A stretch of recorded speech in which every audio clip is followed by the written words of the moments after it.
So, hey guys, listen, we're all trying to get more productive. And the question is, how do you find a way to get an edge? I'm a big believer that if you're getting mentoring or you're in an environment that causes growth, a growth-based environment, that you're much more likely to grow and you're going to grow faster. And that's why I love Growth Day. Growth Day is an app that my friend Brendan Burchard has created that I'm a big fan of. Write this down, growthday.com/ed. So if you want to be more productive, by the way, he's asked me, I post videos in there every single Monday that get your day off to the right start. He's got about $5,000, $10,000 worth of courses that are in there that come with the app. Also, some of the top influencers in the world are all posting content in there on a regular basis, like having the Avengers of personal development and business in one app. And I'm honored that he asked me to be a part of it as well and contribute on a weekly basis, and I do. So go over there and get signed up. You're going to get a free, tuition-free voucher to go to an event with Brendan and myself and a bunch of other influencers as well. So you get a free event out of it also. So go to growthday.com/ed. That's growthday.com/ed. The third generation Range Rover Sport is the most desirable, advanced, and dynamically capable yet. Range Rover Sport redefines sporting luxury with an instinctive drive and engaging on-road dynamics and effortless composure. Advanced cabin technologies such as active noise cancellation and cabin air purification offer new levels of comfort and refinement. A purposeful cockpit-like driving position sets the tone for a focused interior that promotes exhilarating driver engagement. The award-winning Pivi Pro infotainment is at the heart of the experience and provides intuitive control of all vehicle systems. Range Rover Sport. Design your Range Rover Sport at LandRoverUSA.com. And I could measure your actual biological age. And I could tell you not just how old you are biologically, but how long you're going to live and when you're going to die. But I think that's what modern medicine should be, is that we're constantly monitoring ourselves, not going to the doctor once a year for a checkup where they say, how do you feel? You're sleeping? You feel like, okay, go home. That's not medicine. That's therapy. There's a lot of disagreement what actually extends our life in academic circle, but it's one agreement. If you decrease the caloric intake, it actually extends your life by 2, 3, 5 healthy and happy years. I want to talk first off about aging and how we measure it, because I'm not sure, if we're going to not age or we're going to reverse our age, there has to be a calibration method. And I'm wondering, when you do that, is that telomeres? Because I know you talk about the Horvath clock also in your book. Right. How do you measure aging? Well, we used to just look at people and that person looks kind of old, that person doesn't. Right. Then we had telomeres, which was all the rage in the 1990s. Actually, telomeres aren't the whole rage anymore. There's a new way of measuring aging. And it's this Horvath clock you mentioned. Okay. So the Horvath clock has revolutionized our ability to design ways to slow down and in my lab accelerate aging. We can measure it. I could take your blood today, maybe I should, take some back to my lab, and I could measure your actual biological age. So forget about candles, they're irrelevant. I could measure this Horvath clock and I could tell you not just how old you are biologically, but how long you're going to live and when you're going to die. When you're going to die? Yeah, very accurately. It's scary, but this clock actually tells us, I think, about what the process of aging is. Why do we age in the first place? So it's not, telomeres is sort of old school now? Is that what you're saying? Well, I try not to just be black and white about this, but telomeres is certainly not the whole story of aging anymore. So in general, then we're going to get very specific.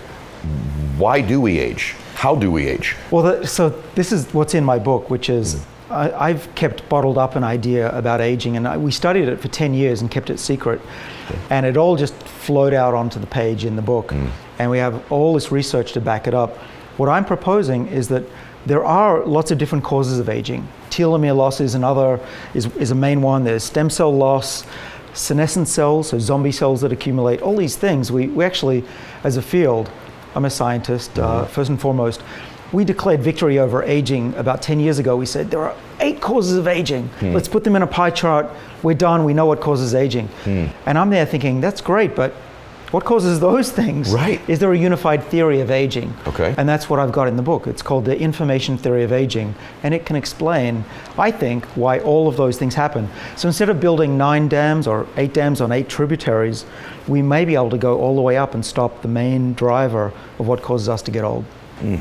So I want to go through a couple of the things. By the way, the book, now has an audio version that's been updated as well.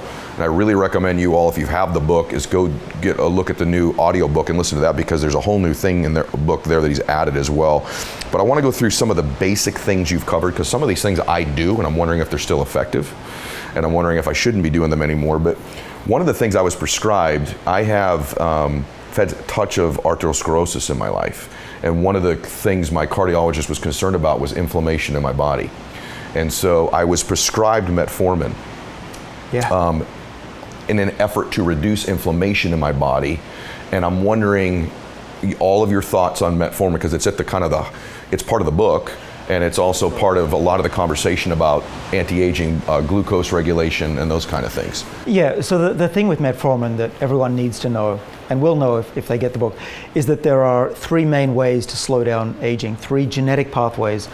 I work on one pathway called the sirtuins, which we can talk about later, but they're a crux of defending against aging. There are 2 others. One responds to how much protein you eat, and the third one responds to how much energy, chemical energy is in your body. That's metformin. Okay. So metformin will trick your body into thinking there's not enough energy, and it'll respond and actually make your body, we think, fight against aging, right. and particularly type 2 diabetes. So metformin is a drug that came out from the French lilac. It's originally a natural molecule, but it was tweaked a bit, so it's now a drug. You need a prescription.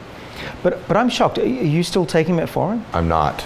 Ah, well, all right. We need to talk. Okay. But I'm not an MD. But why should we talk? Should I be still taking it? I don't make any recommendations. In general. But what I do is I take it. You do? Yeah, I don't leave home without it. Can I tell you why I stopped, and you can correct me? Sure. Okay. I stopped because I started to read at least anecdotal evidence, because I do lift weights. Yep. I'm an athlete. I'd like to think of myself as an athlete, even though I'm pushing 50 years old. That it may have some negative implications on athletic performance, and or recovery. All right, so now we're really jumping in fast. All right. There we go. All right, so I've been waiting for today for a long time, sorry. Yeah, so metformin, what it does is it inhibits your mitochondria, it makes your body think you don't have enough energy, and your body will respond accordingly, and you become what's called insulin sensitive. You'll have low glucose levels in your body, and it'll prevent type 2 diabetes. Right. What we also know from studies of 10,000 up to 100,000 people in some studies, people who take metformin seem to be protected not just against diabetes, but against heart disease, cancer, frailty, and Alzheimer's. That's all good. That's what you find in an anti-aging or longevity pill. Okay. Metformin's great because it's, as far as we know, pretty safe. It's been taken by probably 100 million people around the world. It's on the list of the World Health Organization's list of essential medicines for humanity. So it's pretty good. You're not going to die from it. It's very rare.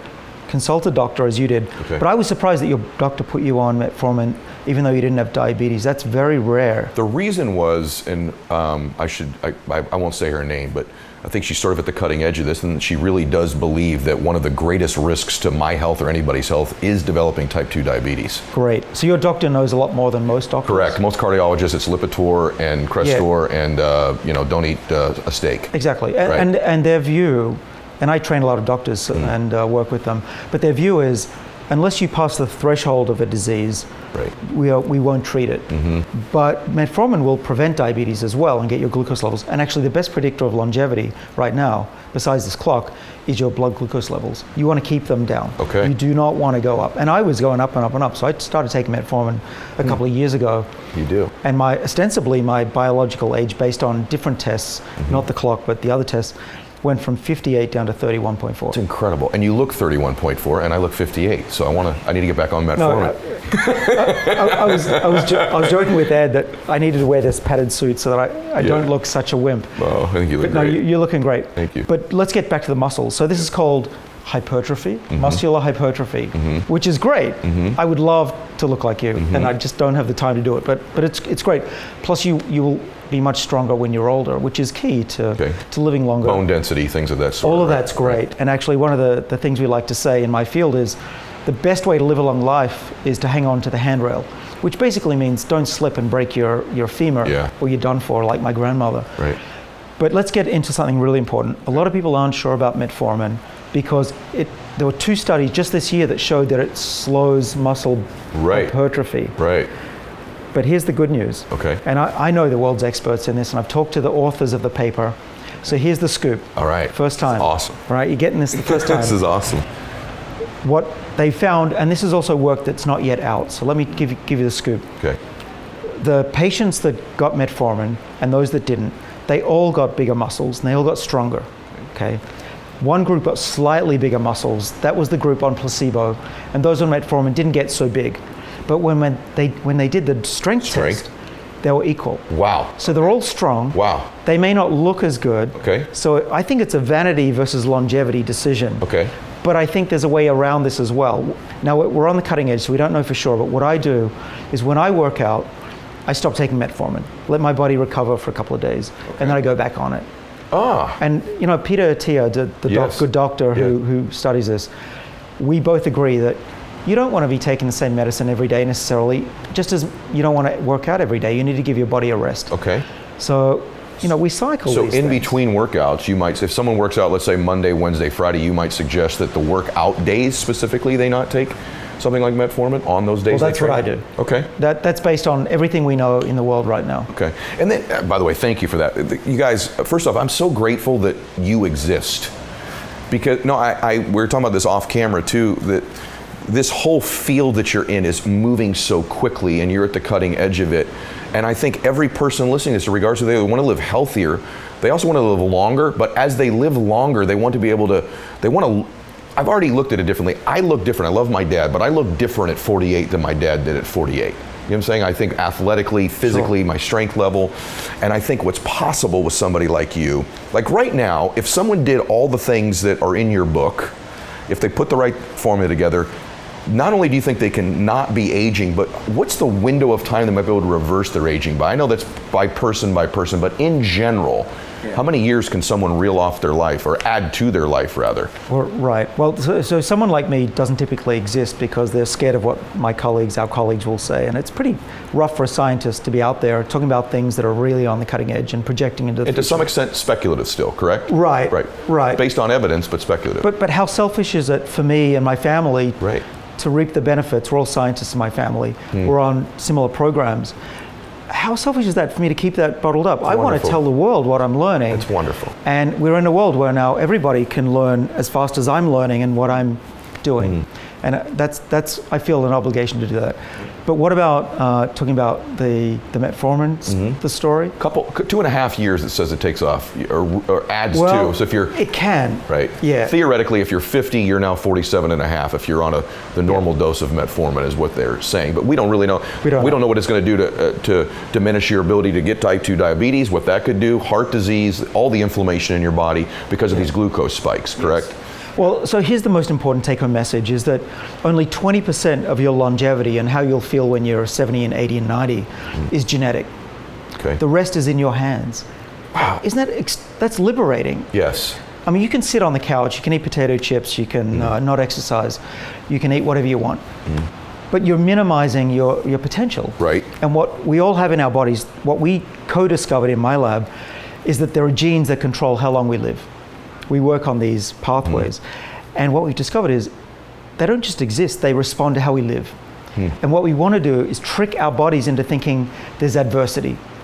Biological stress, not emotional stress, but biological stress. Okay.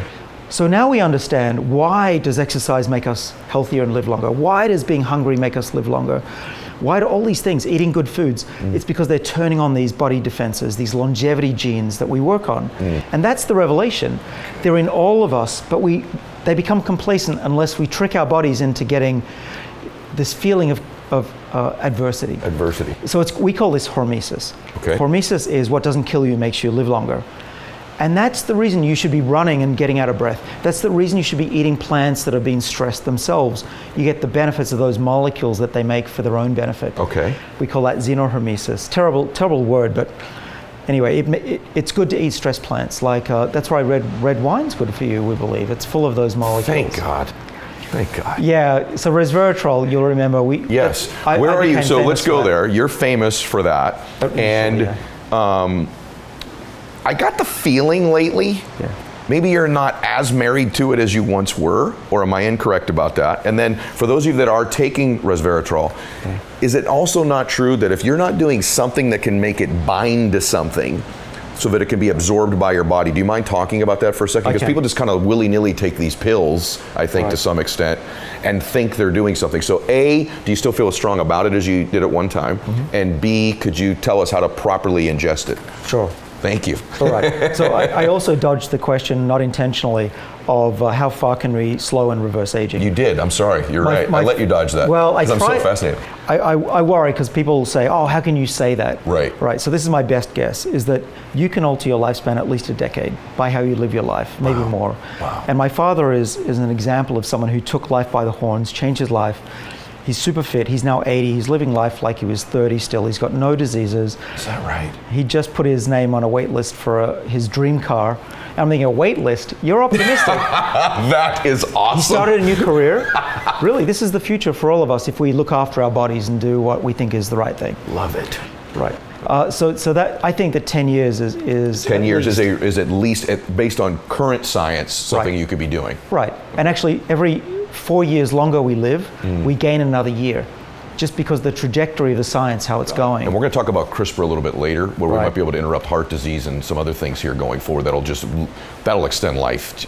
My God, it could be 3 decades. But go ahead, go on resveratrol if you would. So resveratrol is this molecule in red wine that Right. is thought to protect the French from high-fat foods. Yeah. And we discovered that it activates an enzyme in the body called SIRT1, one of these sirtuin protective enzymes that's activated by hunger and exercise. Okay. So resveratrol we discovered as the first molecule that could mimic a calorically restricted diet and exercise. This wasn't an excuse to just sit on the couch and pop a pill, because we actually found that if mice took resveratrol and exercised and ate a healthy diet, they lived the longest. Okay. So it's a combination, but you want to keep these enzymes active, because as we get older, these defensive enzymes like SIRT1, they go down in their activity. Okay. So there are 2 ways to keep SIRT1 super active, Okay. besides living the healthy lifestyle that many of us know about and is in my book, page 302, 303. Unbelievable. Jump to the, because some people, they just Right. want the facts, Right. just right. want the list. Right. But resveratrol is a remarkable molecule because plants make it to survive, because plants have sirtuin longevity enzymes as well. Okay. But when we ingest that, we get the benefits. Okay. Right? So you said I was not as hot on that. Yeah. What happened was, Yeah. Okay, I was right. what happened was, all of us who have been blessed to be successful in what we do have gone through really hard times. And I had my moment, the worst time of my life, in 2010.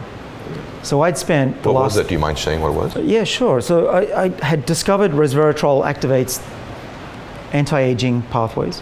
We'd shown that it extended lifespan in everything from a yeast cell to a worm to a fly to a mouse, protected them against a Western diet, and even extended their lifespan when we gave it to them every other day. Okay. That was great. We developed drugs that were showing efficacy, working in humans to treat a disease called psoriasis, Yes. which is inflammation on the skin. Everything was looking like we were going to be the first people to make a drug that treats aging on the market. Okay. And then a couple of companies, for reasons that we can only speculate, came out with their science and said, it's all wrong. Everything David said is wrong. I remember that. It blew up. Yep, I remember that. It trashed the trials, and I was the pariah of the scientific world. And it was tough. I spent a week in bed. I couldn't get out of bed. It was real depression. And I was really angry with the world, I'll admit, because here I am trying to do my best. Right. I'm putting my life aside. I'm putting my family aside to help the world, like you do. Yes. Well, maybe not just family, but we want to I know help the world. exactly what you mean. And and then everyone said, "Ha ha, you're wrong. Screw you." And it was tough. But my passion is to leave the world a better place. Yeah, this is your calling, obviously. So I couldn't stay in bed. Awesome. That to me is worse than death, is just sitting there. Hope everybody just heard that. Yeah, Right. it really is. You got to have, my mission is to change the world in this way. So got out of bed and spent the next 3 years testing whether what these companies were saying, and I'll say who they were, Pfizer and Amgen, both didn't agree with us. But what it did, and the silver lining was, it forced us to do even better science and go back and test our hypothesis very, very rigorously. And we put out a paper in the journal Science, which is the best in the US, best in the world probably, showing that we were right, that resveratrol really was activating this enzyme and wasn't what the naysayers were saying. But you know what? In the media, there were crickets. No one cares about the comeback guy. Right, that's right. They just cared about the fall. Right. So what we've done over the last, 7 years, is we've been testing this even more rigorously. Okay. I'll tell you what we've done. Okay. We've created a mouse. We can genetically create mouse with very specific changes. We change the mouse by changing one amino acid, one part of this protein. So you don't mind if I get a little bit technical here? Do it. All right. Please. So the enzymes are basically machines that change other proteins. And SIRT1, it's the traffic cop. It tells the body to fight diseases, fight aging. But to do that, it has to move.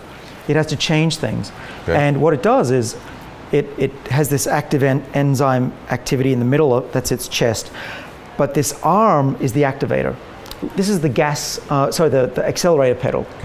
So the accelerator pedal is pushed by resveratrol. Resveratrol will come in, stick here, push the accelerator, and now the SIRT1 enzyme is fighting against disease. Now we figured out that you can block this step by changing one little thing. Give it tennis elbow, it can't bend the elbow. Now resveratrol cannot work anymore. Got it. So we made a mouse that was unable to bend this arm and activate. So the accelerator pedal, we took it out of the system. The mouse is otherwise normal. It doesn't have the accelerator pedal though. So if we're wrong and we give resveratrol to these mice, they won't live longer on a high-fat diet, Western diet. If we're right, resveratrol won't work at all. And we got the second result, 100%. And that's as close to proof that we were right in the first place. So what I'm hoping is that'll reinvigorate the field, and we'll get those drugs back into those clinical trials. But I haven't been sitting on my hands. I've been working on other molecules that seem to have a lot of promise, and maybe even better than the original discovery. Such as? Well, we call them NAD boosters, or NADs, some people call them NADs. So there are two ways to activate these protective enzymes. One is the accelerator pedal. The other is the gas that comes in through here. And without either of those, you don't have hyperactive system. And as we get older, we lose this NAD. So it's estimated that by the time you're my age, 50, and you're getting close, you have about half the levels you did of NAD when you were young, when you were 20. So of course your defenses against aging are going to be about half the levels that they were. So there are some ways to keep your NAD levels relatively high. One is to exercise, lose your breath, work out. Lose your breath. You said that a couple times. You want to lose your breath. So not walking cardio, lose your breath cardio. Yeah, that's the best way, at least based on the animal studies we've done and some human studies. And then the second is you want to be hungry, at least part of the day. And that'll raise the levels of... What do you mean by that? Like, so do you believe in intermittent fasting, or do you... I do. You do? I do. We used to restrict calories the whole day Yeah. in these, what we call calorie restriction. Mm-hmm. And that was the paradigm for about 70 years, actually. Okay. And then just in the last 10 years, we've realized, hey, you don't need to always be hungry. Okay. You can actually eat a decent meal or two. Okay. But don't eat 3 meals a day. Don't always snack. Okay. Because being hungry is what turns on these protective enzymes. And so I've now shifted my life to eating small meals. What I do is I skip breakfast as best I can. Yeah. Eat a very late lunch or even forget to eat lunch, and then eat a normal dinner. This is more and more. So that Dr. Ian Smith that I told you was on my show, his book was about intermittent fasting, but the aging benefit was never discussed. Yeah. We discussed the health benefit, although I'm sure Ian's aware of it. It's not something that we discuss. Just to put a loop on resveratrol, what about the way you take it? Is it important? I was reading that you thought something about taking it with either like a yogurt or a milk or something it can bind to. Exactly. And why does that matter? Well, so there are clinical trials over the last 10 years based on our research, and some have failed and some have succeeded. Okay. And the main reason that they've failed, in my view, is that doctors who don't understand resveratrol have just given the pill with water. And resveratrol is the equivalent of brick dust. It's like eating sand, right? We're here on the beach. Okay. If you eat sand, you're not going to absorb it. Okay. But if you crush up the sand and mix it with things, you might absorb a little bit. All right. That's what we do with resveratrol. And what I do personally is I have this amazing yogurt that I make myself. Okay. And I mix it with that, and it dissolves beautifully. And I have a couple of spoons of that. So if I'm taking a pill, could I take it with a yogurt? Is that what you're suggesting? That would work in your stomach. Okay. Okay. I have powder in my basement, so I just spoon it in. Okay. I take about 0.5 gram to a gram. Okay. Awesome. But yeah, you got to do that. And so the recent studies that have actually included resveratrol with a meal have succeeded in lowering blood sugar. Got it. And there are actually now, I was just at a meeting in Washington, D.C. where they have beautiful clinical data showing that it works like metformin to reduce blood sugar as well. This blood sugar concept, because that's my cardiologist, is a big thing too. This is just going to be huge throughout everything that we're learning about the body and keeping it stable and not aging, and also not even turning on certain. Can inflammation of the body speed up turning on a genetic code that's already in there? Absolutely. Yeah. That's a really good point. The inflammation is a problem, because if you have inflammation, it'll also shut down these defenses against aging, and that'll lead to more inflammation and just accelerate aging. We know that we get to about 40 and we're still pretty good. We get to 50 and we're starting to feel a little different, looking different. That's absolutely true. And then you fall off a cliff. Yes. That's this positive feedback of inflammation, shutting down longevity genes, and vice versa. Okay. And once you're on that, I have found that those things, and we're going to talk about them later, like my vision, other signs of aging, really started to accelerate in my mid to late 40s, approaching 50.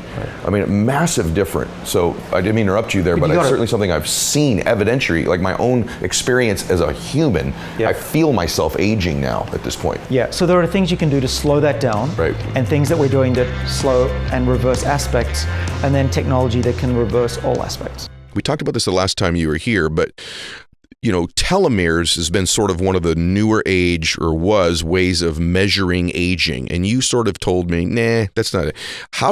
You said my real age is younger than, or your actual age is younger than your real age. How are you measuring that? How is one measuring age now? Well, a couple of ways. Okay. I've been working with a company, and in disclosure, I am an advisor to them. Inside Tracker. They came out of MIT, saw them about 12 years ago, joined their board. I'm not on there anymore, but have nurtured this company because I really believe in it. What they do is it's a blood test. You can have it done at your local LabCorp or Quest, or even have someone come to your kitchen, which is what I do. Mm-hmm. And I do it every 3 to 6 months, and it's a dashboard on my body. And then those 40 measurements of things that I mentioned, like HbA1c, there's other things like CRP for inflammation, of course, blood glucose levels, there's testosterone, vitamin levels. It's a compendium. That's put into an algorithm that's based on how these things change over time with age for your sex and I guess your race and other things. Mm-hmm. And then it's back calculated to say, all right, compared to other humans on the planet, are you older or younger than them? The average male. Mm-hmm. So I have plotted myself for all of these parameters individually and as a compendium, as an algorithm, for one score called the Inner Age 2.0 score. Mm-hmm. Where do I sit compared to other 52-year-olds that are white Caucasian? You're so young, yeah. And I'm in the top. I'm better in terms of that number of than 98% of people my age. And that 2% bothers me. I'm very competitive, and I'm working to get it higher. I want to be. I think there's 1 or 2 people out of thousands that they're better than me, but I did go off a statin just to check because I was losing my memory.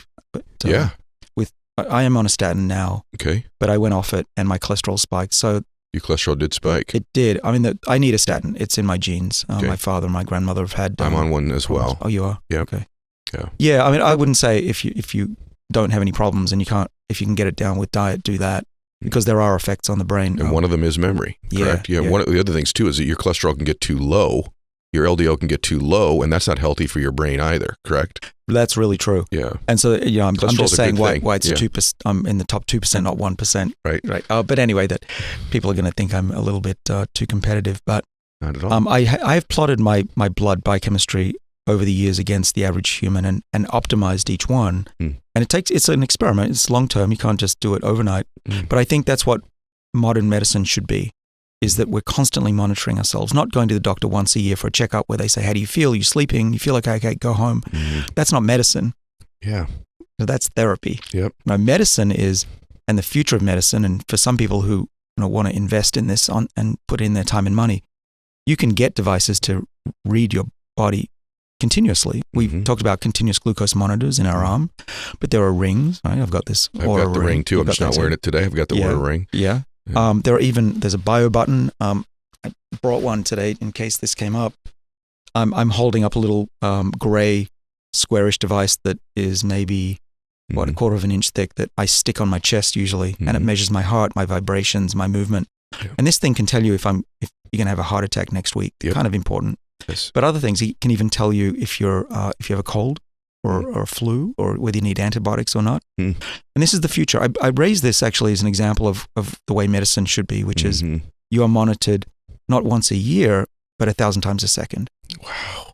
And when that's going to be ubiquitous, then the old way of doing medicine is going to seem medieval. It's so true. And, guys, I'm fortunate enough that I have that as well. And it's things like, why do you want things monitored? Because the truth is most cancers caught early are very treatable. It's catching them late that's a problem. Heart disease caught early is treatable, like we've talked about with statins or anything like that. And I'm not making any medical recommendations, nor am I a doctor, nor am I even close to that.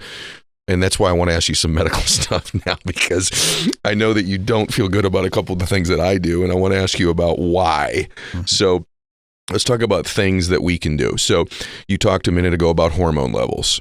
And so I have been on, and I know what you're going to say, but I want you to explain your point of view on this to the audience. Full transparency, the audience knows this. I've been on testosterone, some form of testosterone replacement therapy. My gosh, it's got to be 10 or 15 years. And I know that testosterone, at least in my case, negatively, we're getting real detailed here, but it can negatively impact HDL, for example. It can suppress HDL, which mine is already genetically pretty low. So there's a danger, HDL being your good cholesterol. I know that that's a negative to me taking the testosterone. Having said that, I watch friends of mine that I know that are in their 70s that have been males that have been on testosterone therapy for, say, 20 years. And I compare that visually to somebody like my father who passed away last year. And visually, externally, these guys that were on testosterone look 20 years younger than my dad did. And so I'm not arguing with you about, I want to understand it. That's why the first thing I asked you today is, if you visually look younger, are you likely to be internally younger? Because visually, if you take somebody like a very well-known actor that most people know has been open about taking testosterone, who's a friend of mine, who makes a lot of like boxing movies and stuff, right? And so you compare him to my father, who is about the same age, and visually they really looked like different species almost at that age. So what are your thoughts about hormone replacement? And if you're not for it, which I think you probably aren't, specifically why? Well, I'm all for keeping your hormones at young levels. Okay. I'm all about keeping the body the way it was when it was 20.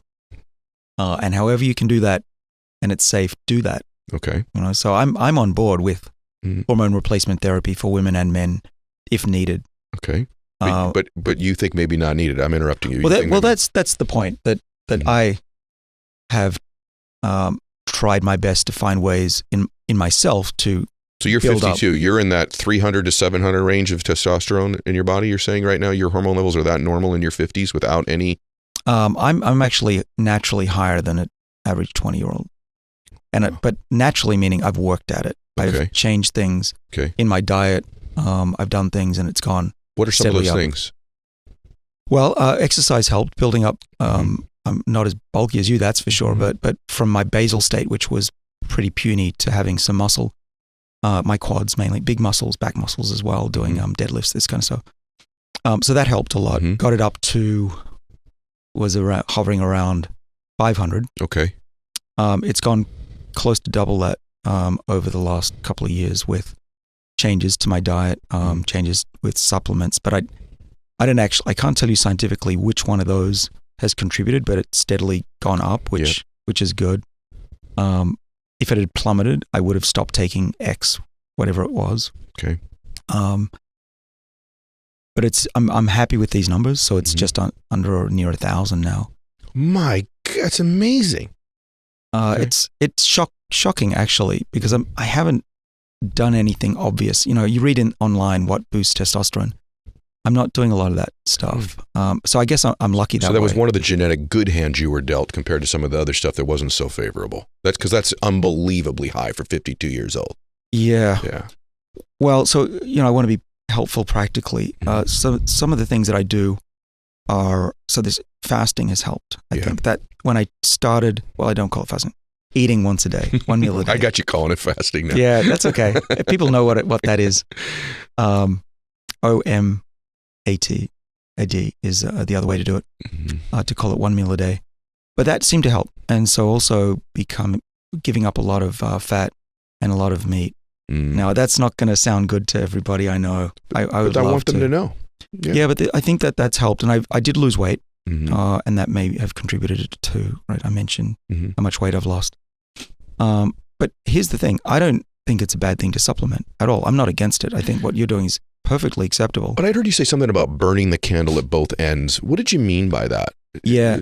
So it's an abundant signal. Testosterone is, okay, yeah, times are good, build muscle.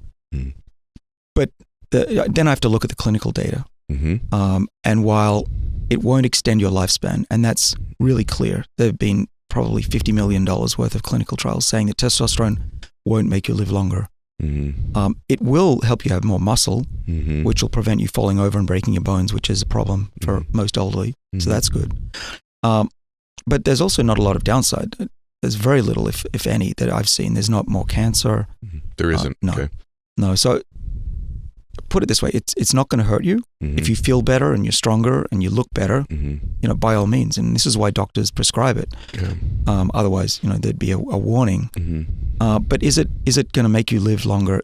Doesn't look like it, unfortunately. One of the challenges I think with it is that, for most people, if some is good, a whole bunch is better. And what I find with people that start to take hormones is you need to be, I think it can become a form of an addiction. And that you're like, well, I'm at 800, I look like this. Let me get this thing to 1500 and see what I really look like. And then there are some unhealthy things, your hemoglobin levels, things like that you've mentioned already. There are things that can get out of whack that if you're not, you're really careful with it. So that's some of the stuff. I just want to ask you that because it's been very common for women to become on, some form of hormone replacement too. And I'm just, in my own case, I'm at my last labs, I was only at 400 with supplementation. And one of the negatives, I think, certainly for me, is that my own body has probably made a decision that it doesn't need to work at it anymore or produce it because I've got this exogenous stuff I keep shoving in my body. So I do know that once I've made that commitment, I'm sort of committed for life. So there are some, I'm not proponent or of it necessarily. I certainly wouldn't recommend starting until you need to. Yeah. Until those levels are lower. And here I am telling you what I propose, which is a really fascinating part of the interview. So, so we've got that. How about any of the peptides? So I'm curious about growth hormone. Yay or nay? Nay. Nay. Why? Well, because there's a lot of evidence, both human and mouse, that when you have low amounts of growth hormone, you live longer. And well, again, it's this abundance versus adversity. Mm-hmm. You'll feel better with growth hormone. Mm-hmm. You'll heal better. But long term, all the evidence points to the opposite, that having low levels of these growth signals is better for you. Tumor-wise as well. This mTOR pathway thing, the other part of it is its impact on tumors, right? Isn't there some relationship between those two things with tumors? And does growth hormone impact the size of a tumor? Is it telling everything in your body to grow, for example, potentially? Potentially, but fortunately, there's not a lot of evidence that growth hormone does cause cancer. Okay. So I would say that But could it cause a cancer in your body to grow potentially? Well, if you've got one, yeah. That's part of the downside of all of these treatments is that it's all fine until you get a tumor, and then you could actually help the tumor. Do you feel the way about testosterone, or are you saying that about growth hormone, or both? Growth hormone more. Testosterone, I think that it's fine. Okay. I know this is stuff you don't normally get asked. That's why I wanted to go there. Sure. Yeah. And then the other thing that I take that I think keeps at least, let's say, the evidence points to, I have to speak like a Harvard professor sometimes, is that by activating these other enzymes that the second component out of those three, the sirtuins I work on, you can activate those by doing the kind of things I do in my life, but I can also take a supplement which raises NAD, capital NAD. And people are taking IVs of NAD, supplements. It's a big thing. It was discovered in my lab in part, about 2002 when I was a kid. But it's now a big thing. And the reason that NAD is popular is that it activates these sirtuins. And we have 7 of those in the body. We talked about this last time. The 7 sirtuins are the protectors of the body. There are 3 of them that protect the DNA, and the clock slows down, we think. And then some of them are in mitochondria. There's 3 there. And then there's one that floats around in between in the water that's in between all of that. And that's number 2. Now, SIRT2 controls hormone production. And if you give it to cells, they'll make more androgens. And one possibility is the reason my testosterone is doing pretty well is I've got super high NAD levels because I've been supplementing for about 7 years now with NMN, which is a precursor to NAD. Stay there. Okay, I want to go there. So that was the next thing on my list was NAD. So of the people that I know that look freakishly and unusually young for their age that I have met in, say, the last 36 months, I cannot get over how many of them have told me that I'm on NAD and I'm on metformin. And I'm talking about everywhere from a gym to a golf course to a business meeting. And I'm talking about visually, shockingly looking young people, mainly people in their 50s that look like they could be in their 30s or early 40s to me. So when you say NAD, do you believe in the IV therapy? Do you believe in the stuff you can inject with subcutaneously? Or are you speaking specifically about this precursor that you were referencing? Well, what I believe doesn't so much matter, but the scientific evidence points to taking a supplement every day, a gram of NMN, which is this precursor, stands for nicotinamide mononucleotide for the aficionados.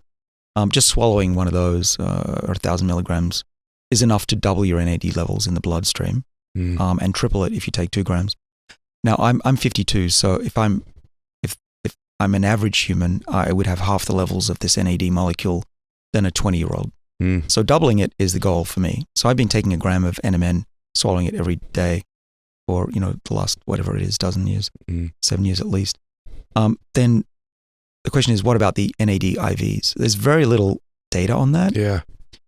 I would say that I have tried it. I've found that it felt fine, especially afterwards. During it, have you tried it? I have. Got a little cramping in the tummy area. It does. Yes.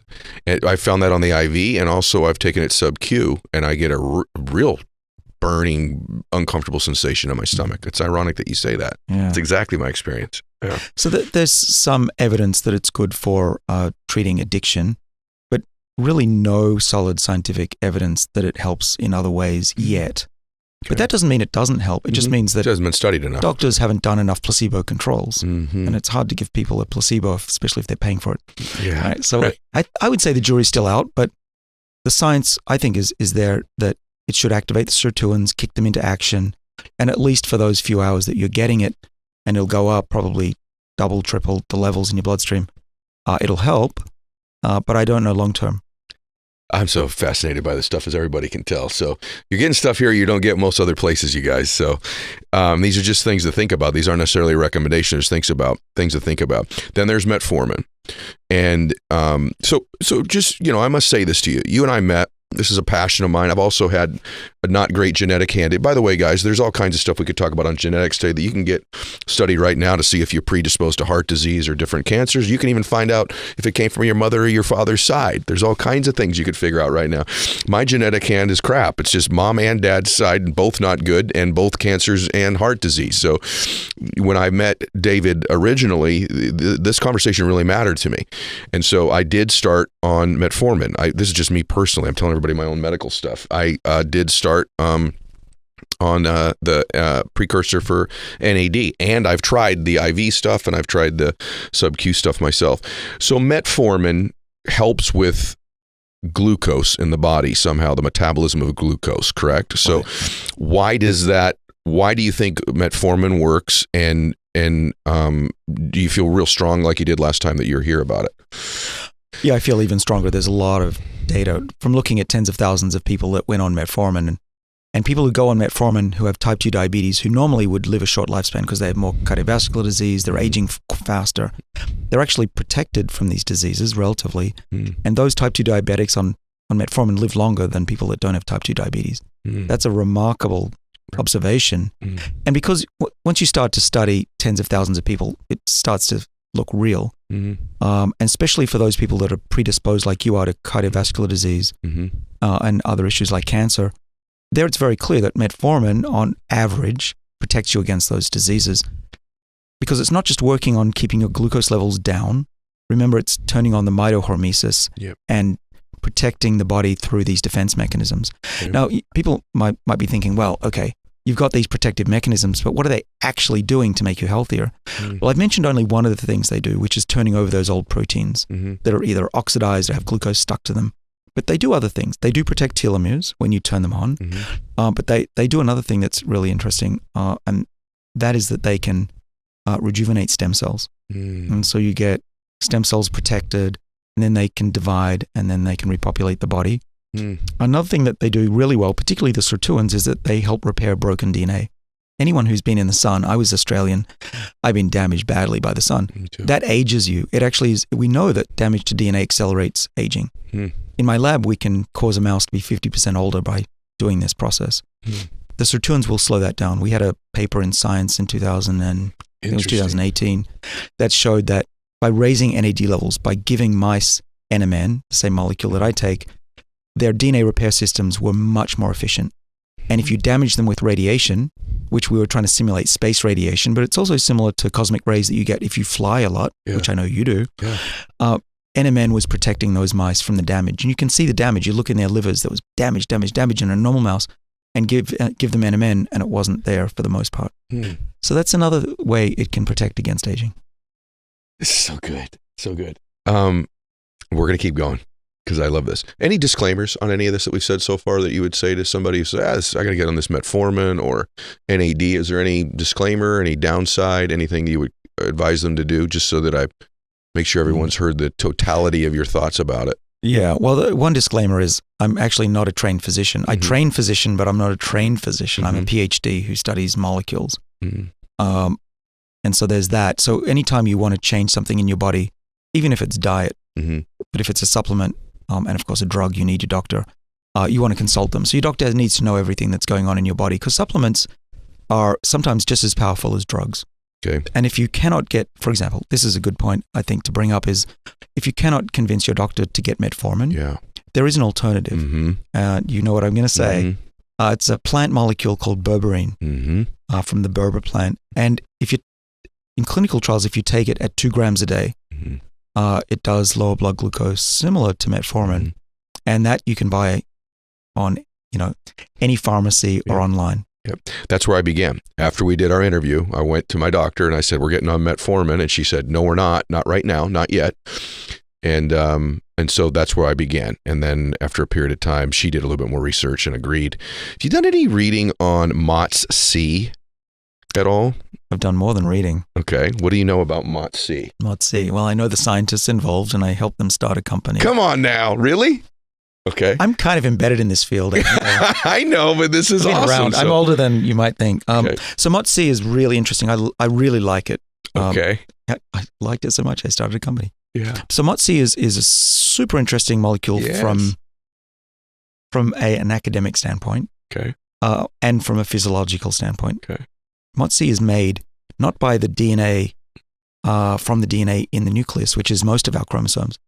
It's from the chromosome that's in mitochondria. So mitochondria, because they're like these bacteria, they have their own circular DNA. It's not a chromosome, it's circular. And embedded in that circle piece of DNA in the mitochondria is a little gene called MOTS-C, capital MOT-C. And the mitochondria make this little peptide, a little piece of a protein. The peptide is just a small protein that gets leached out into the bloodstream and tells the rest of the body that a certain part of the body is experiencing hormesis. So when you exercise, your body is secreting MOTS-C into the body. And MOTS-C is really small. You can synthesize it and you can even get it. I don't know if it's still available in the US, but it is.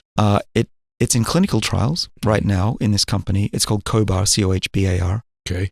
And it's looking promising as a treatment for fatty liver, but hopefully other age-related diseases. Maybe even plaque removal and stuff like that, right? And there's all kinds of fascinating stuff. So I'm so glad that we got a chance to talk about all this stuff today. Okay, so some practical stuff just for a second, or exciting stuff. CRISPR. We've talked a little bit about CRISPR, but this concept, where are we at being able to actually alter DNA? Like I've had some friends of mine that, knew I was going to be talking to you today, and they're like, please get like the update. So tell everyone here what CRISPR specifically is, but where are we at on where are we? And if you were to forecast, say, within the next 5 years, where do you believe we are on able to actually alter DNA that way? Yeah. Well, right now it's possible to add genes to humans. We've cured, not we, but scientists and doctors have cured genetic diseases that way. Incredible. Blind people are seeing again. Yes. But it's only small, it's thousands of people, it's not millions yet. But we are getting better at it. And eventually, probably certainly in this decade, we'll see people being able to add genes to their bodies more commonly. But CRISPR is different. CRISPR is not adding genes; it's actually changing your genetic makeup permanently. Mm-hmm. And so where we're at is there are some genes or some studies that have shown that it works in humans. You can correct sickle cell anemia and fix that. Mm-hmm. That one's a little easier because it's in the bloodstream. Trying to fix Alzheimer's with CRISPR is going to be a lot more challenging. The blood is easy to access. And the way we do it is we put a CRISPR system, which is an enzyme that you can direct to change the DNA with a barcode. So our DNA has different letters. There's 6 feet of this DNA molecule in every cell. And there are these 4 letters, ACTG, and they're in different sequence. And what CRISPR does that's kind of incredible, if you think about it, is that you can give it a code that says, go find the sequence that's ATGCAGC, and it'll find it in billions of combinations in that 6 foot and go in and just change that. Incredible. It is. It's a barcode. Yeah.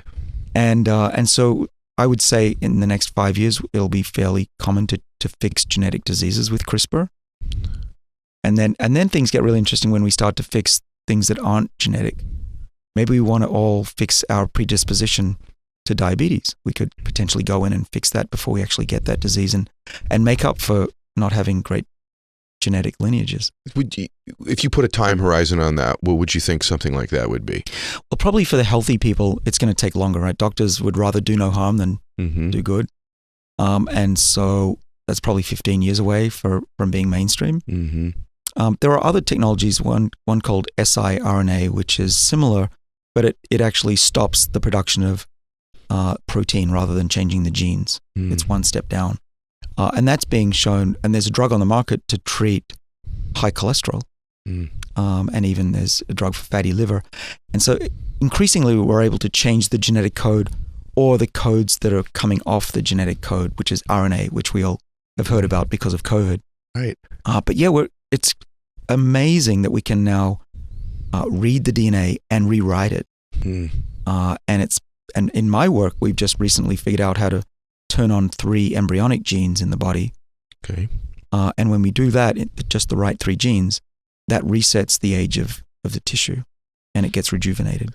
Are you kidding me? This is work you're doing right now. So in addition to, I'm just processing all this. Like, I think when we first talked about this, I'm like, yeah, they'll be in there, like the adding genes thing, they'll do a little of that, but like to actually alter the genetic sequence of somebody, that won't be in my lifetime. And you're saying that you believe that in some form of that will be in the next 5-ish years we'll be doing that? Well, there are patients already that have had it done, but for it to be mainstream. Yeah. 5 to 15, depending on the disease. I mean, the more severe, the faster the FDA acts. What are you most excited about right now? Like in your work, what are you this is the stuff I'm the most excited about right now. That's easy. Your face just changed too, by the way, when I asked you. It's easy. Yeah. So we published a year ago on the cover of Nature magazine, which is the highlight of any scientist's career, that we could reset the age of a complex tissue. We chose the mouse's eye. We let mice get old and blind, and we reprogrammed their eye using these 3 genes. They're called O, S, and K for short. Yeah. And we turned the age back 80%, and they were able to see again. And so what we're talking about is having found that there's a reset switch in the body to be young again. And the information in the body to be young is still there. So theoretically, you could take someone who's 100 years old and reset their body to be young again. Now, the exciting thing is we've been doing clinical trials, or preclinical trials, and there's no apparent downside to this yet. Oh my God. Isn't that great? No, that's incredible. Yeah. And so I went home that day and I said, hey, we've cured blindness. And my family went, yeah, can you just unpack the dishwasher? That was a sad day. That's when I knew I could never impress my family. But we have been working ever since. So we first made this discovery about 3 years ago. It ended up being in my book, a little bit of it. And it was a thrill to make this discovery.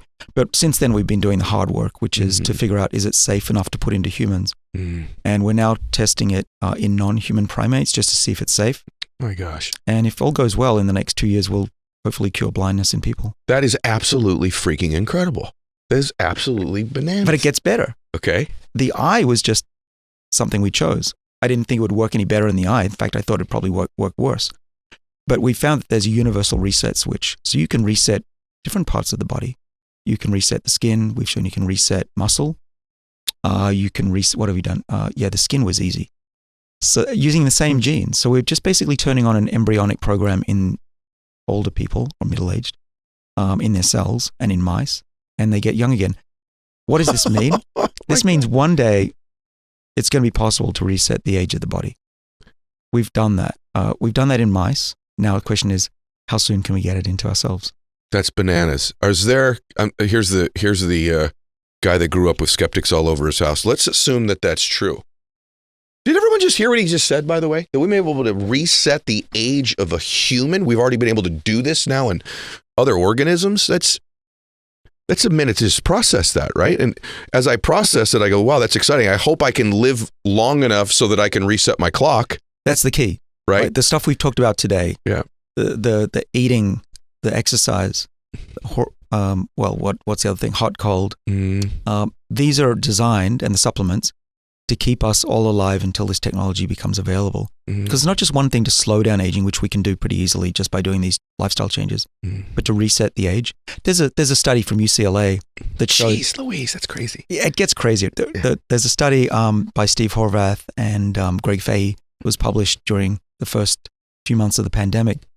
They treated people for a year with a combination of metformin, a bit of growth hormone, and DHEA to offset some of the problems with growth hormone that can cause type 2 diabetes.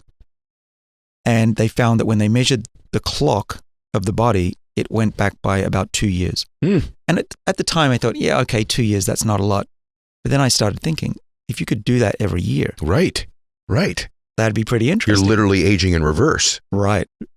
And I don't know about immortality. I'd just be happy with an extra 10 years of healthy life, or even 2 years. But we're at a point now where we're able to control aging pretty easily. In my lab, we can drive aging forwards and backwards in mice at will. Aging is malleable now that we have an understanding of how it's controlled and what causes it. And we even have mini brains in the lab. We can take human cells. So Ed, I can take your skin cells.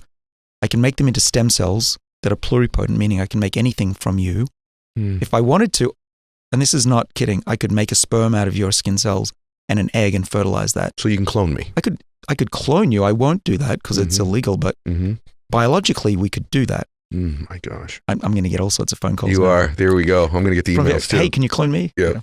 No, but what's important is I can make mini organs from you and test drugs. And what we're doing in the lab is we have... Wow. Yeah. Personalized medicine. Yeah. Wow. So when you come to my lab, and you have to promise you're going to come, I'll show you, we grow these mini brains in the lab. And we've got them from people that are predisposed to Alzheimer's or not.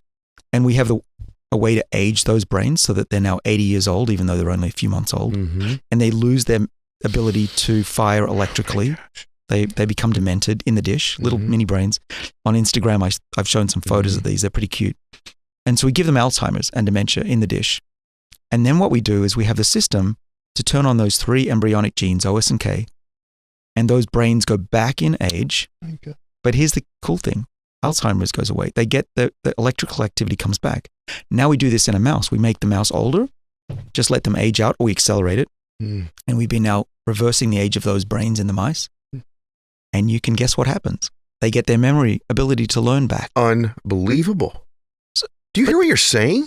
It's unbelievable. Well, this is my day job, so it doesn't seem that exciting, but it is when I talk about it. It's the most exciting stuff. Listen, we're in this time where there's all this doom and gloom about, our wellness and health and the pandemic and all these other things. And it's stuff to be very cognizant of and pay very close attention to. But right at the same time, I feel like Sergey Young and I were talking about this too, who I know you know Sergey and like Sergey as well.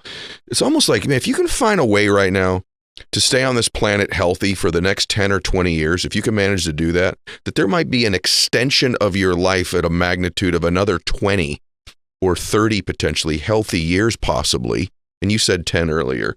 If you just find a way to extend your life, and the finding the way is what we're describing, the hot and cold, the not eating so daggum much, right? The really getting sure about your glucose and how you process it in your body, and taking a look at this metformin and NAD and these other things. And if you can really start to get that stuff together and exercise and eat healthy and put the right food, there may be a completely different world we're living in a matter of a decade.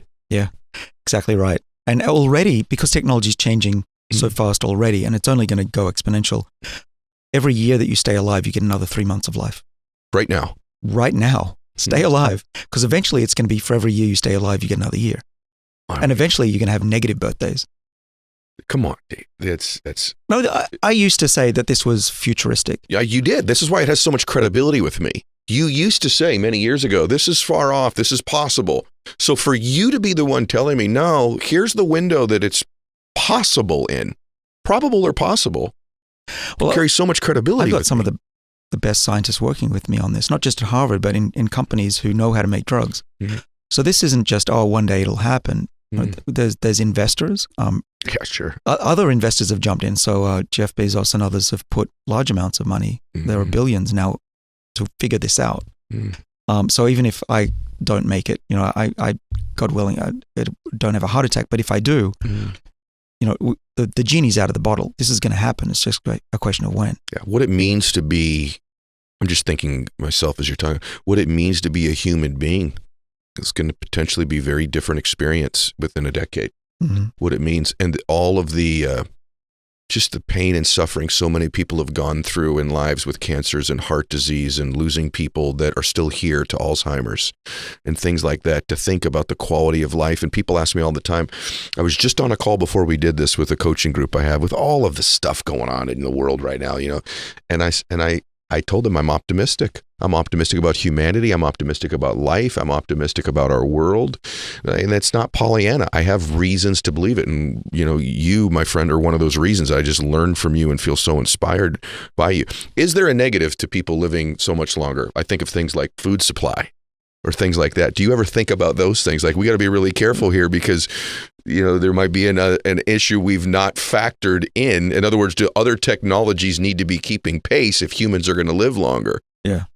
The answer is yes. And that's the subject of my next book, actually. How do we get out of this mess that we're in? This mess that we're in of living longer and the mess that the world we've created. Okay, got you. Of the stress and the bad food around us. Living longer is part of the solution, actually. Okay. So by helping yourself, you actually help save the planet. And that may sound counterintuitive, but let me explain. First of all, there's an economic benefit to living longer. Healthy, right? Productivity. Sure. Spending. The economy is driven by people who are healthy and dragged down by people who are not healthy. Good point. Yeah.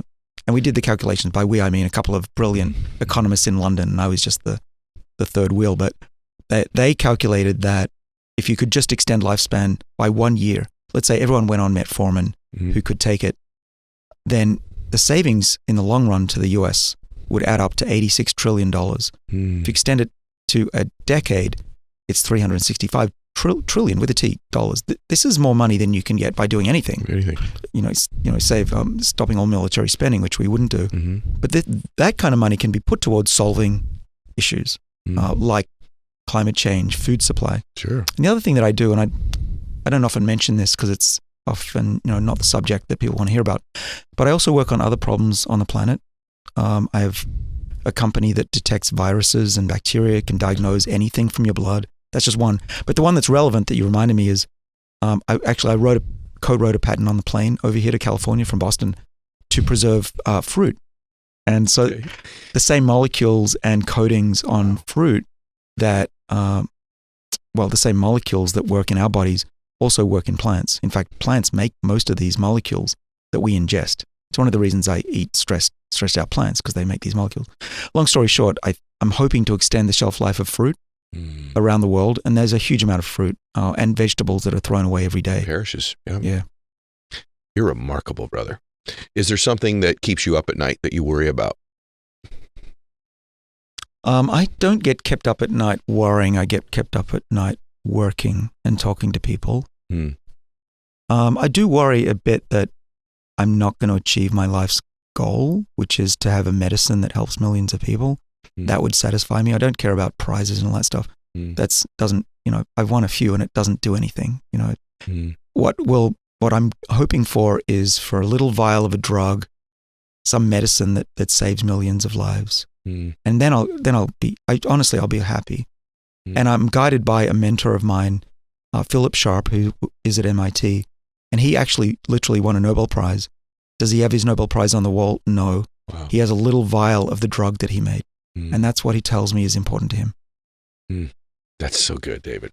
Okay, a couple more things. Is there any other additional I'm just processing what we've talked about today. I feel so good that you were here. I want to just say this to you. I always learn when you're around me, and I feel more optimistic with evidence based in fact of why I feel more optimistic. And I'm grateful that I get to share the conversation today with millions of people that listen to the show. Like, there are some shows when I do them and I'm in the midst of doing them and I'm like, I'm so grateful. Hey guys, when you think about businesses growing beyond their forecast, you could think about something like Feastables by Mr. Beast, right? Or even a legacy business like Mattel. And obviously you think about the product they have to have and branding and the influence and all that other stuff. But what most people don't think about enough is the behind the scenes. And the behind the scenes of businesses, things like making things easier for shoppers, buying, etc., is really simple. And for millions of businesses, including mine, that business is Shopify. I don't even know what I would do without them. When it comes to my books, my gear, basically everything we do goes through Shopify, just like Mr. Beast or Mattel or many of the other big brands that you know. So nobody does it better than Shopify, #1 checkout place on the planet. And the not so secret Shop Pay, which boosts conversions by 50%. All these things come only with Shopify. Upgrade your business and get the same checkout that Mr. Beast gets with Feastables at Shopify. Sign up for your $1 a month trial period at shopify.com/Mylett, all lowercase. Go to shopify.com/Mylett to upgrade your selling today. Shopify.com/Mylett. So hey guys, one of the things I love is when technology can revolutionize an old industry. And I think we'd all agree one of the industries that needs a lot of revolution in a lot of ways is the medical industry. And ZocDoc's doing that in this sense. I love it. One of the hardest things to do in the world is to find a doctor that you click with that takes your insurance, by the way, and that's local. ZocDoc is a free app and website where you can search and compare high-quality, in-network doctors, choose the right one for your needs, and click to instantly book an appointment, typically in 24 to 72 hours. We're talking about in-network appointments with more than 100,000 healthcare providers across every specialty, from mental health to dental health, eye care to skin care, and much more. Plus, ZocDoc appointments happen fast, typically within 24 to 72 hours of booking. You can even score same-day appointments. So stop putting off those doctor's appointments and go to ZocDoc.com/Mylett to find and instantly book a top-rated doctor today. That's ZocDoc.com/Mylett. ZocDoc.com/Mylett. What we're going to do today is we're going to go through the different, parts of doing it now as well. So Yes. I want to talk about things they may seem basic. I want to say one thing for me, if you agree with this, Sergey. Just the intention. Just having the intention of living longer, just making that an outcome of yours as a human being, I believe opens up a space that didn't exist in your life and in your world prior to thinking that thought. Just the thought alone that I'm going to live a long time, and picking a number, I think too, having a number. Do you agree with that, or is that crazy? Yeah, look, I'm a big fan of it. I'm typical placebo man, actually. That's why I like supplements, right? I have plenty of supplements. Yes. Because the like 30 or 40% of the outcome of the positive result, from the supplements comes from placebo effect. And I'm typical placebo man. Wow. So my motto, every morning I wake up and my mantra is, I'm going to be living to 200 healthy and happy years in the body of 25 years old man. Wow. So imagine, I started to do it a couple of years ago. My life has changed because imagine every morning I wake up and 3/4 of my life is ahead of me. Yeah. I have plenty of plans. I can even excuse myself for 3 years from this planet to go back and forth to Mars. And my family is not going to be pissed off. I have 4 kids. I'm an investor, so I call it, I'm the founder of diversified portfolio of 4 kids. Okay. So just the psychological aspect of aging is really important. I agree with you. So your target age, if you put it like 10, even 20 years below that, your calendar age, will do amazing things with your body and your mind. You're so right. Just experiencing you and your energy. I got to tell you, my audience is diverse. There's people 14 years old listening to this. There's people in their 70s. But one of the things, when I hit my 40s and 50s, I started to say things that were insanely stupid. Like, I'm old now. Just those statements. And people say, you're not old. And you don't look old either. By the way, physically, you look 25 years old. And I said, I feel it. But just the verbal part of it. And it's not part of the book. We're going to get into the details now. I just want everyone to have that intention of living that long in the body of a 25-year-old. I love the way you describe that. Now, let's talk about stuff right now. There's 6 things that Sergey typically talks about that you could be doing right now. And we can go through most of them if you want. But one thing that I do is because I've had some heart issues, I do regular lab work, regular checkups with my doctor. I'm talking quarterly for me. And for a while, I was doing it every other month. Most people will go years without seeing a doctor unless they get sick. So talk about some of your 6 things people could do right now to engage living longer and more healthy. Yes, beautiful. So for me, it's the most important part of the book. This is why I am in longevity. I mean, all these exciting technologies which will be available to us in the next 10, 20 years. This is all great. But for me, change starts today or tomorrow morning. But that's like the only optionality that you have. So some people find it boring. That's why I created this Sergey young guy.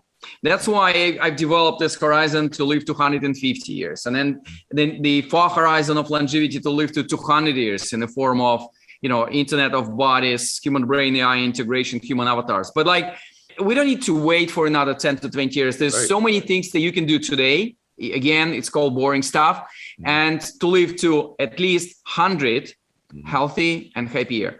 Unless you are really unlucky in genetic lottery, and this is really rare. You need to have really rare genetic disease, and then it's a separate discussion. We're working on that as well. There's so many things that we should and we can do today. So then one caveat before that, we humans, we like one silver bullet. And people always ask me Sergey, what are just one thing that I need to do to sort out this kind of health stuff? And I'm always saying, if one answer to aging and age-related diseases would exist in this world, then it's either Mother Nature in a process of evolution, or scientists in a process of scientific research will find this answer. So and human biology is the most complex and fascinating field I've ever discovered for myself. So be prepared. It's always a combination of things, and you need to follow through on many dimensions. Number one, and this is when I have 30 seconds on longevity, I talk about this, is exactly the thing that you just mentioned, doing your medical screening. We just need to understand we're living in a completely different world today. 20, 40 years ago, there was zero value of you knowing if you have cancer or not. It was actually negative value because cancer was kiss of death, and you just gonna get the information that you're gonna survive for another 6 or 9 months on this planet, and that's it, you've done. People were deferring their cancer screening days because there was zero useful information and the outcome from that. Right now, making sure you do early diagnostic of cancer, increase your recovery rates from 20, 30% to 90 to even 100%. Wow. So your opportunity and ability to survive and actually to sustain the quality of your lifestyle and the quality of your health is enormous. And for majority of cancer types, early diagnostic of cancer, stage 1, early stage cancer is 93 to 100% for major cancer types.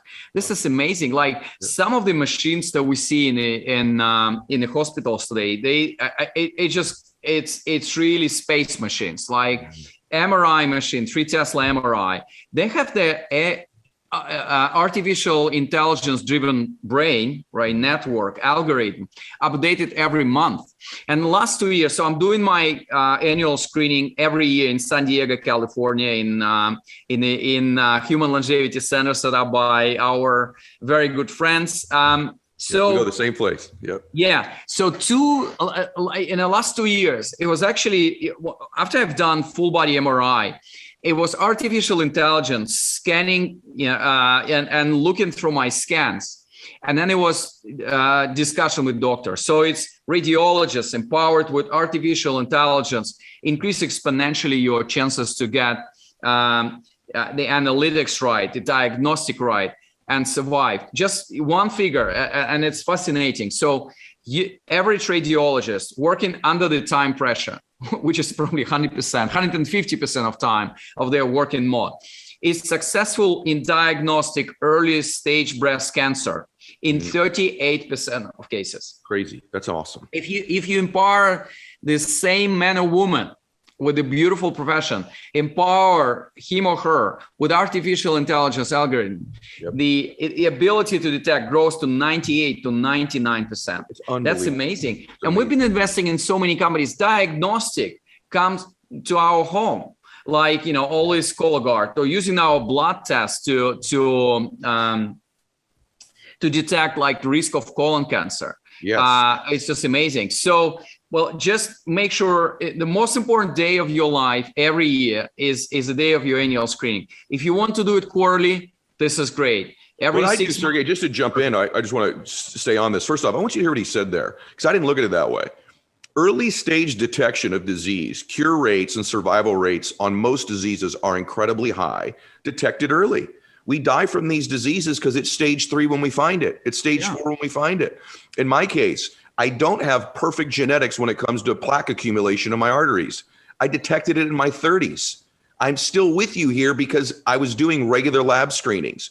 And so, hey guys, if you don't go to the Longevity Center in San Diego, get an executive physical once a year. Get your blood looked at. The way that they look at blood now, everybody, it's not HDL, LDL. There's little particle, big particle. There's your liver enzyme levels. There's all these things. There's your lipoprotein little a. There's these things you don't even need to know what they are. Just know that they're tested for now.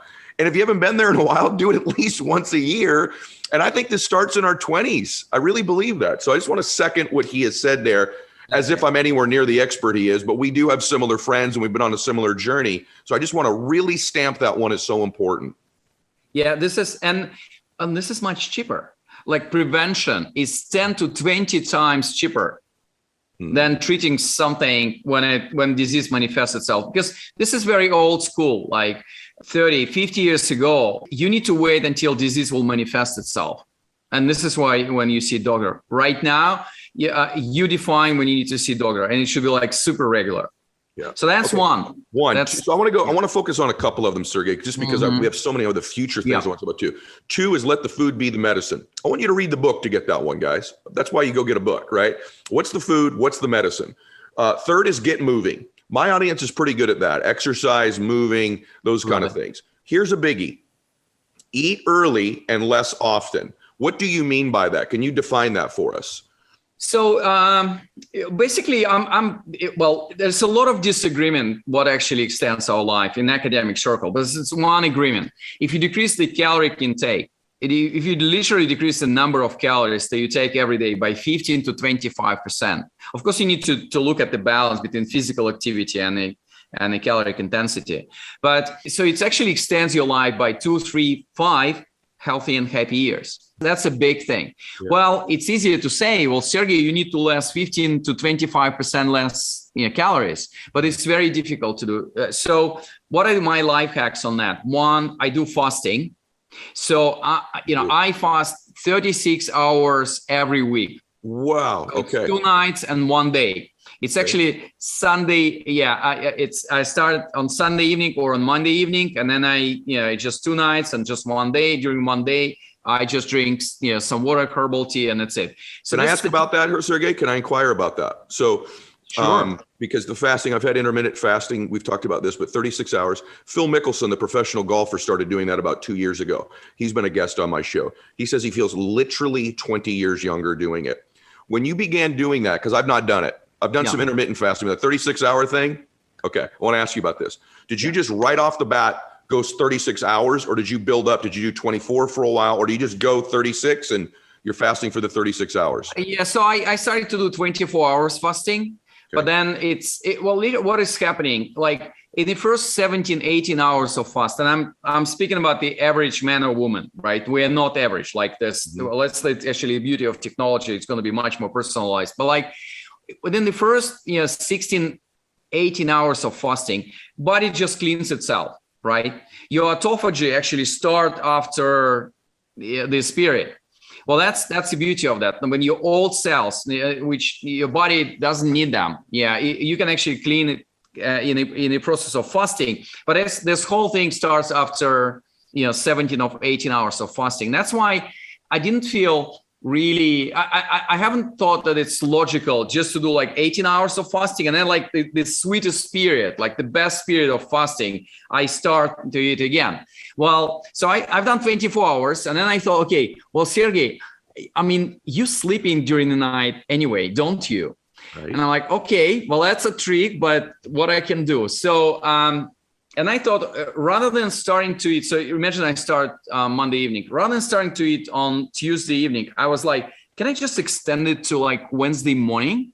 And obviously it's difficult sometimes to go to bed if you're hungry. And do you get hungry anymore? Do you still get hungry? Not really. No. What I do in the evening, I take fiber. Yeah. And it's 0 calories with the water or with herbal tea. It fills my stomach a little bit, and then I go to bed. But like literally, you just need to see me like on Monday evening at 9 p.m. when I'm going to bed after first 24 hours of sleep. This is amazing. This is like the best sleep I have during my week. Really? You feel so light. You feel so energetic. Wow. Yeah, I mean, you're literally feeling young. And that's the beauty of that. Yeah. I'm doing it. I'm going to start Sunday night. I'm going to start. Yeah. Just give it a start. But like, make sure like, pre-fasting day, post-fasting day, concentrate on vegetables. Don't do a lot of like heavy stuff like meat protein or fish protein, etc. But otherwise, like the best diet is a balanced diet. And everybody that's listening to this, that's a bodybuilder, because I've had the point then, if you're a bodybuilder and you're training for huge muscles and you're not going to fast for 36 hours because you're taxing yourself and you may need some of those proteins. I think listening to what Sergey has said about 15 to 20% less caloric intake, you could still get away with doing that by just because these bodybuilders, these fitness people that listen to my show, that segment of the audience, they're incredibly food disciplined already, right? Oh, yeah. Just focusing on that, because that is the consensus in aging: less food processed through your body, longer life by 2 to 5 years. So this is why I had Sergey on, you guys. I do think it's important to put it in the context of your physical routine as well. Sure. So, I mean, you don't need to be binary about this whole thing, but like if you take out this kind of fasting pressure from your everyday, following like 18 hours of fasting and like 6 hours of food intake, if you just put it in the context of the week, it might be actually much more useful and easier to implement. Okay, so guys, I want to go through his list with you. 1, get regular checkups. 2, let the food be the medicine. 3, get moving. 4, eat early and less often. And then the last 2, I'll have you talk about these. 5 is constantly work on quitting bad habits. And 6 is make sleep your superpower. What are those bad habits? And what about sleep? Because that's changed my life, my sleep situation. I'll let you go there. Yeah, so bad habits. Basically, like, sometimes we do really stupid or risky choices in our life, and that's the problem. And people think it's something superficial. So tobacco smoking, it's minus 10 years from your lifespan, and this is awful. And I thought it's pretty rare because we don't see these people on the street, because right now, from regulatory perspective, it's prohibited. But like, if you look at statistics, 25 to 30% of adults is still doing tobacco smoking, minus 10 years. Not always using your seatbelts is minus 2 years from your life. Just riding motorcycle is 17 times more dangerous than driving the car. 17. Mortality rates from motorcycle accidents is like 17 times higher. What about alcohol? Yeah, it's alcohol and coffee, like my favorite questions. So I'll come back to that. Just one final example, which I wanted to mention. So I've been blessed with a lot of travel experience. A few years ago, I just went through the book of Tim Ferriss for 4 hours work week, and I had my wish list. And so I went to North Pole and South Pole. And actually, I mean, it sounds really risky. It's just beautiful places on Earth, but like, it's not that risky. So then I had an opportunity to join the group of guys who were climbing Mount Everest, the highest mountain on Earth. And I look at statistics there, and there was like 6% mortality rate. And I said, oh, look, I'm not sure I can afford that. But here's the story. 2 months ago, I received an email from my very good friend from California. She's an amazing woman, entrepreneur. And she's like, well, Sergey, I'm about to climb the most dangerous mountain on Earth. And so the name of this mountain is K2. And you know what mortality rate for this is? 25%. What? So Russian roulette, right? It's 17%. Yeah, it's a dangerous game. It's like 17% of dying. It's like really, putting yourself at risk. But like 1 out of 4 is not going to come back. I'm like, oh no, I'm not in this business. So that's very important. And we think it's not with us. Okay, it's about some other people. We never do this, this kind of stupid choices. So the polite version of this is called passive longevity. I do think it's extremely important. Okay. So that's one. And sleep. I always and probably I don't know if you had Matthew Walker on your show. Amazing guy. So in the book called I think it's called Why We Sleep. This is my book of year 2019. I changed completely my sleep routine because before that, we all very active people. We want to do this, and that, and there's so many exciting things in the world. So I was just borrowing my hours from my sleep credit. I literally my average sleeping time was somewhere around 5 hours. And I'm like, but after this book, like my rule is 8 hours in the bed, 7 hours of sleep. And I measure, I just started to test Whoop. I like Whoop sleep algorithm. I actually have 97% sleep efficiency this night. Where's my sleep? I use Aura. Do you like Aura or no? Yes, I'm actually. It's in my home, so I'm using Aura as well. I actually find Aura algorithm a little bit more forgiving. So sometimes you have not a great kind of night, and Aura is stuck. You still did well. It's good, like, because I'm positive person. Like, even if something is bad, if I name it positive, it's actually positive for me. Yes. But nevertheless, I don't think it does matter like what particular wearable you use. Yes. All of the algorithms that you can use is great for that. But I just want to quote a very good friend of mine. He is founder of Longevity Clinic in London. Mm-hmm. And so first time I met him, same question, like, what is the one thing that you would suggest me to do? And he's like, Sergey, every evening we can visit the most powerful clinic in the world. We go to bed. Wow. And I'm like, oh my goodness, what a beautiful way to put this whole thing and describe the importance of sleep. It's like, we can't really underestimate. There's no alternative activity to sleep in terms of sustaining your hormonal balance. Yeah, this is extremely important. And hormones, the things like, I do think you discussed it with David Sinclair, right? Like any extreme is bad. Like, lack of hormones is not, like excess of hormones, your aging is accelerating. But like, so your body has this beautiful mechanism that you couldn't really figure out through this, medical science or artificial intelligence, how to balance your hormones. It just works this way. So use that. You blow my mind because, and we're going to get to wine and coffee back in a second. And then, guys, we're going to go to future things. Some of them are the future. But I wanted to ask you about hormones in a minute too. But I want to say this one thing about the sleep that he just referenced. In my first book, I kind of almost bragged about the fact that I went on less sleep than most people. And as I've done my show for a long time, done more reading, more research, it's one of the things that I am most focused on in my life is my sleep. And I just want everyone in the audience to know that. Research it. I've had Sean Stevenson on my show. I've had lots of people about sleep. I've got apps I use to help me sleep deeper. I've got Aura that tracks it. I've got the Cool Room. I've got a chili pad that Tim Ferriss talks about. I do anything I can. The room is dark. All these things they teach you to get into the best sleep state, because people like Sergey have encouraged me through their writings and teachings to do it. And it's made a huge, huge difference for me. Okay, we don't want to skip over wine and coffee. Does it hurt us, and how much? Discuss that. Okay, wine and coffee. So this is funny. This is a lifestyle perspective on that.